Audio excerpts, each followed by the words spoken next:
Hi friends, అందరికీ నమస్కారం. English to Telugu meanings అత్యంత సులభంగా కొన్ని ఉదాహరణలతో నేర్చుకోవాలి అంటే మా వీడియోకి లైక్ చేసి మా ఛానల్కి సబ్స్క్రైబ్ చేసుకోండి.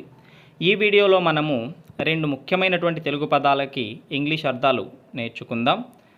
ముందుగా మనలో చాలామంది దేవుడిని నమ్మేవాళ్ళు ఉంటారు, కొందరు దేవుడిని నమ్మని వాళ్ళు కూడా ఉంటారు. సో దేవుడిని నమ్మేవాడిని మనము తెలుగులో ఆస్తికుడు అని అంటాం.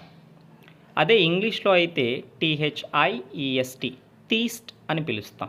థీస్ట్ అంటే దేవుడిని నమ్మేవాడు లేదా ఆస్తికుడు అని అర్థం.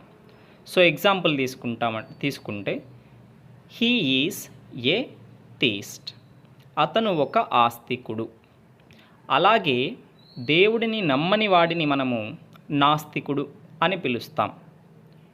నాస్తికుడు అనే పదాన్ని మనము ఇంగ్లీష్లో ఎథీస్ట్, ATHIEST ఎథీస్ట్ అంటే నాస్తికుడు. హీ ఈజ్ అన్ ఎథీస్ట్ అంటే అతనొక నాస్తికుడు, అంటే దేవుడిని నమ్మనివాడు అని అర్థం. ఇలాంటి మరిన్ని వీడియోస్ కోసం మా ఛానల్కి సబ్స్క్రైబ్ చేసుకోండి. Thanks for watching.